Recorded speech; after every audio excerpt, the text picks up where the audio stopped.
भक्तजनों, हर हर महादेव।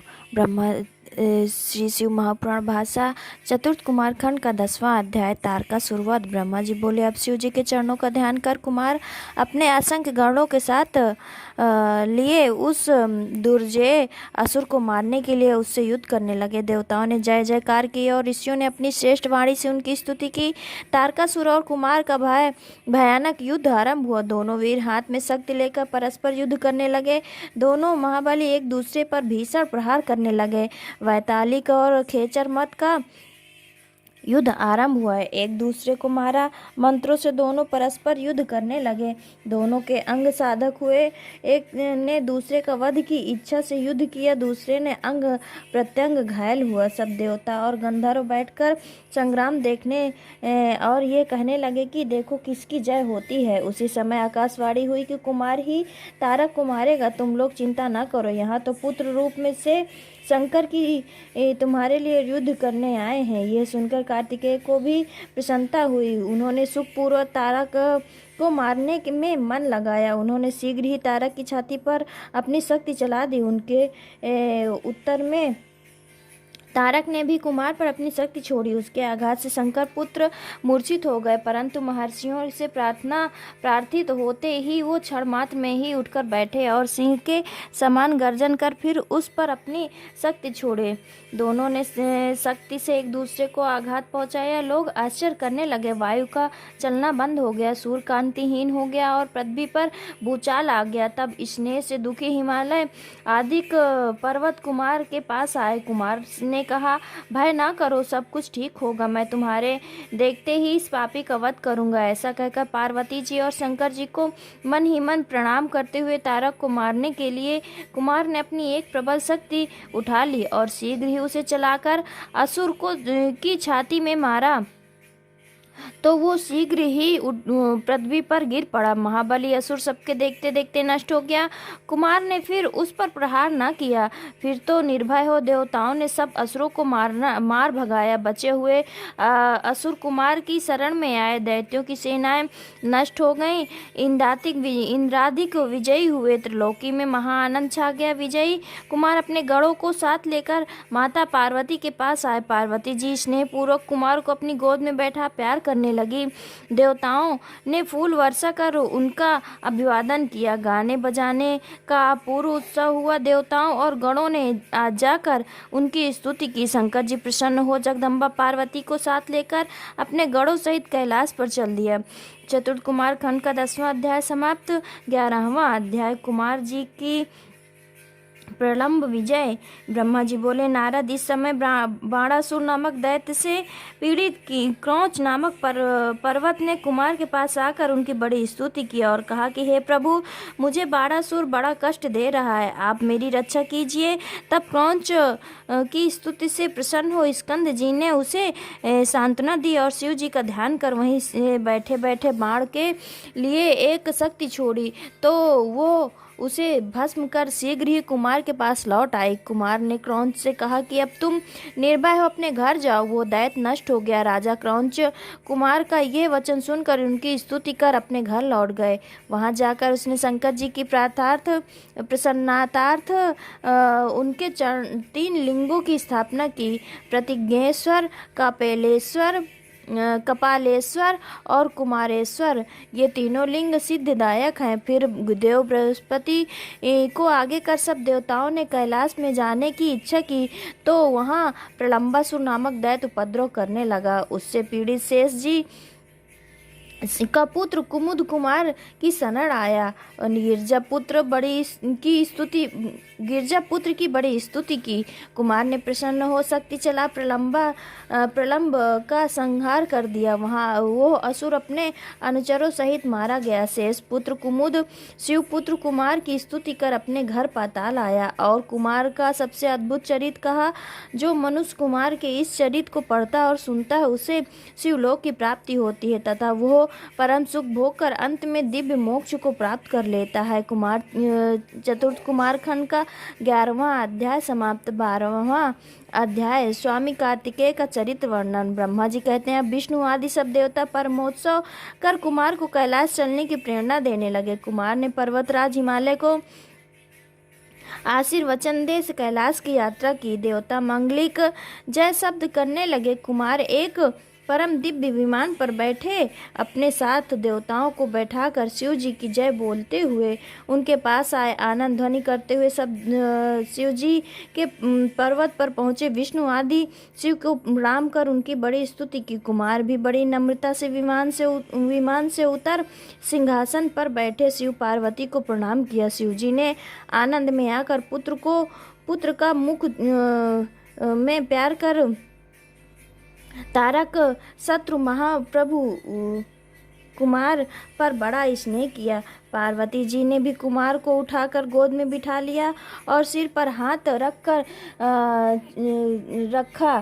फिर शिव पार्वती का उन पर बड़ा प्रेम हुआ। मंदिर में बड़ा उत्सव मनाया गया। नमस्कार और जय का बहुत शब्द हुआ। विष्णु आदि देवताओं ने स्कंद जी को आगे कर शिव जी की बड़ी स्तुति की। सर्वेश्वर स्वराट प्रसन्न हो हंसने लगे। फिर विष्णु आदि देवताओं से बोले, हे देवताओं, मैं देवताओं के कृपा के लिए कृपा का कोष हूँ। मैं दुष्टों को मारने वाला त्रिलोकी का अधिपति भक्त वत्सल शंकर हूँ। मैं सबका कर्ता भरता हरता और स्वीकार रहित हूँ। तुम पर सब दुख पड़े मुझे स्मरण करो, मैं तुम्हें सुखी करूँगा।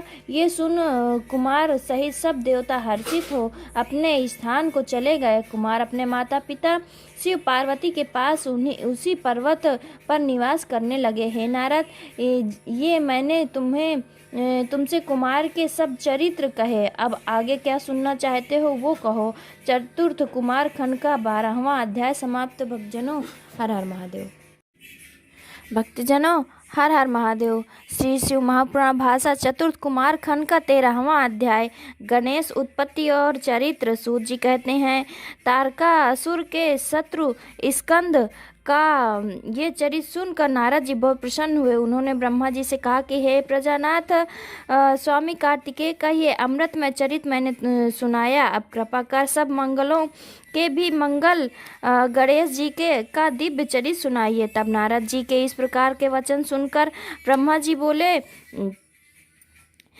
शिव जी का स्मरण करते हुए नारद जी से बोला, कल्प भेद में से गणेश जी की कई प्रकार के चरित्र हैं। उनमें से एक बार शनि की दृष्टि से उनका सिर छेदन हुआ और हाथी का सिर जुड़ा। श्वेत कल्प में होने वाले गणेश जी की उत्पत्ति कहता हूँ, जिसमें कृपालु शंकर ने ही उनका सिरोच्छेदन कर दिया। सृष्टिकर्ता शंकर के विषय में ये सब कुछ भी संदेह करने योग्य नहीं है, क्योंकि सबके पिता शंकर जी सगुण भी हैं और निर्गुण भी। वो लीला से ही सब जगत की उत्पत्ति, पालन और संहार करते हैं। मुनि, अब आदर सहित इनके चरित्र को सुनो।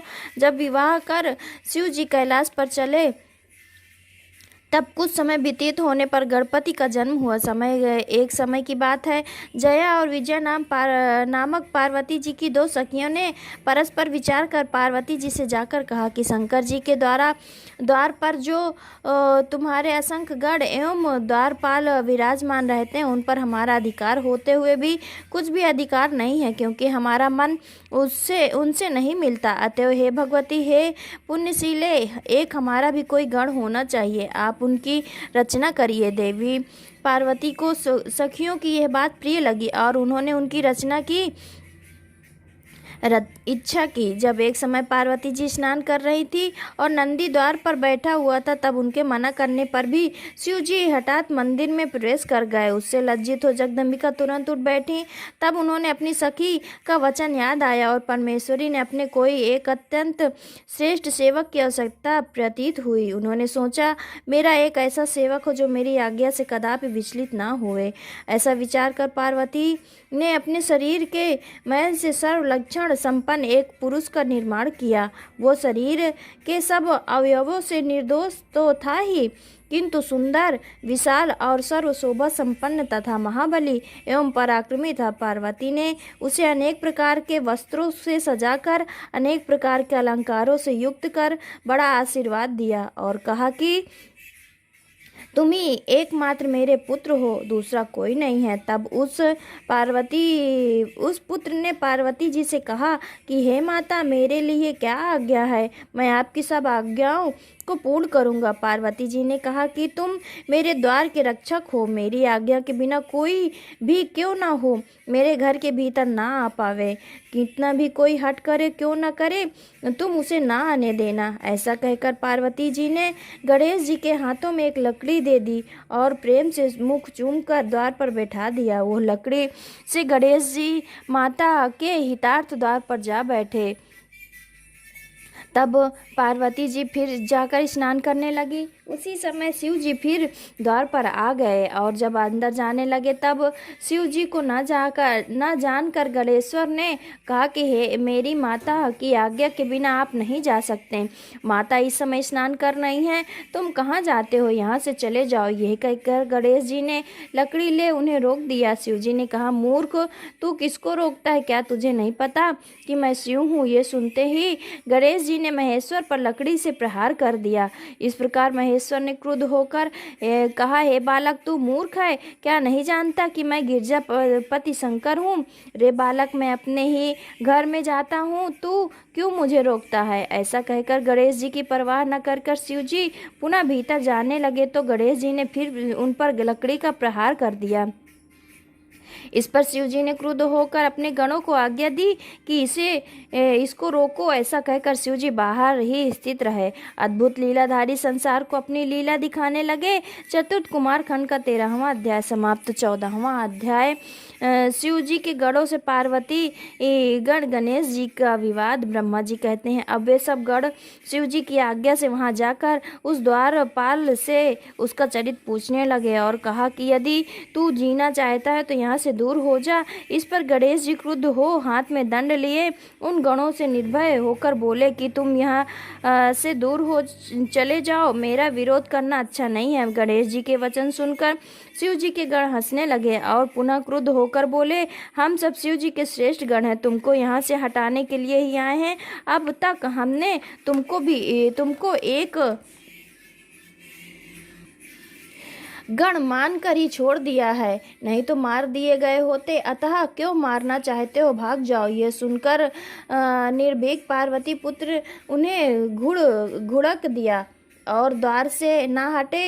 इस पर शिव जी के गण लौट गए और सब बातें कह सुनाई। उसे सुनकर शिव जी अपने गणों को दुष्ट कहकर डांटने लगे और कहा कि मैं कुछ नहीं जानता, जैसा भी हो जाकर उस गढ़ को हटाओ। वे गढ़ फिर वहां लौटे और द्वारपाल से पूछने लगे कि वास्तव में तुम कौन हो और यहाँ पर क्यों स्थित हो, तथा तुम्हें किसने यहाँ इस पर स्थापित किया है, क्यों मरना चाहते हो, भाग जाओ, नहीं तो मेरे गण अभी तुम्हारे प्राण ले लेंगे। ये सुनकर गणेश जी कुपित हो अपने हाथों में लाठी पकड़ कर उनसे कहने वाले गणों को डांटने मारने लगे और ये कहने लगे कि जाओ जाओ, दूर हो जाओ, नहीं तो मैं अभी तुम्हें अपना उग्र पराक्रम दिखाता हूँ। ये सुनकर शिव गणों की बड़ी चिंता हुई, क्या करें और कहाँ जाएं, मर्यादा का अतिक्रमण हो रहा है। ऐसा विचार कर वे गण शिव जी के पास फिर गए और एक कोस की दूरी से ही चिल्लाकर उस वक्त बातें कहने लगे। उस पर हाथ में त्रिशूल लिए हुए उग्र बुद्धि वाले शिव जी ने अपने गणों से कहा, हे गणों, तुम दुष्ट हो, जाओ और मारो, कोई भी हो, अधिक कहने से क्या है, उसको शीघ्र ही वहां से हटाओ। और अब वे गण फिर पार्वती मंदिर में उस द्वारपाल गणेश जी के पास गए। जब हटने को कहा तो गणेश जी ने कहा, मैं पार्वती का पुत्र हूँ, कदापि नहीं हट सकता। इतने में द्वार पर हल्ला होता सुनकर पार्वती जी ने अपनी एक सखी को भेजा कि देख वहाँ क्या हो रहा। पर सखी ने देखकर हर्षित हो सब वृतांत पार्वती जी से कहा। साथ ही ये भी कहा कि अच्छा हुआ जो नहीं आने दिया, अन्यथा शिव जी तो मर्यादा बिना कहे सुनने ही अंदर घुस आया करते हैं। हे देवी, तुमको अपना मान नहीं छोड़ना चाहिए। पार्वती जी ने कहा, ठीक है, परंतु ये तो देखो कि क्षण भर के लिए मेरा पुत्र द्वार पर स्थित ना हुआ तो उनके गढ़ आकर हो हल्ला करने लगे। फिर मैं विनय और नम्रता को क्यों अपनाऊं? जो होगा देखा जाएगा। ये विचार कर पार्वती जी ने एक सखी को द्वार पर भेजा। उसने आकर गणेश जी से कहा कि हे भद्र, तुमने ठीक किया जो तुम्हें उन्हें बल से घुसने नहीं दिया। तुमको ये सब गढ़ जीत नहीं सकते, इसमें शत्रुता की कोई बात नहीं है। तब सखी द्वारा माता का संदेश पाकर गणेश जी बड़े प्रसन्न हुए और उन्हें बड़ा बल प्राप्त हुआ। अब वे अपनी कच्छ पगड़ी और जंघिया को कस बांधकर निर्भय हो उन गणों से बोले, मैं तो पार्वती का पुत्र हूँ और तुम सब शिव के गण हैं। समता प्राप्त दोनों अपना कर्तव्य पालन करें। क्या एक तुम ही द्वारपाल हो, मैं नहीं? यदि तुम ये सब स्थिति हो तो मैं भी यहाँ पर ही स्थित रहूंगा। मैं पार्वती जी की आज्ञा से स्थित हो, उनकी आज्ञा का पालन करूंगा। तुम भी शिव जी की आज्ञा का पालन करो। ये सुनकर शिव जी के गढ़ हठ पूर्वक के फिर मंदिर में नहीं गए और शिव जी के पास लौटकर सब वृतांत निवेदन किया। ये सुन शिव जी लौकिकी गति की आश्रय ले अपने गढ़ों से बोले, अच्छा तो अब युद्ध ना करो, क्योंकि तुम सब हमारे गढ़ हो और वो पार्वती का गढ़ है। परंतु विनय करने से भी लोक में हमारी प्रतिष्ठा होगी और यही कहेंगे कि शिव जी स्त्री के वश में। इसी कारण अब नीति युक्त कार्य करो। वो अकेला गढ़ तुम सबके आगे क्या पराक्रम दिखाएगा? फिर पति के आगे स्त्री क्यों हट करती है? यदि पार्वती हट करेंगी तो अवश्य ही हट का फल पावेंगी। निदान मेरी आज्ञा से तुम लोग युद्ध ही करो, जो होगा देखा जाएगा। ऐसा कहकर लौकिकी लीला करने वाले शिव जी चुप हो गए। चतुर्थ कुमार खंड का 14वां अध्याय समाप्त। भक्तजनों, हर हर महादेव, हर हर महादेव।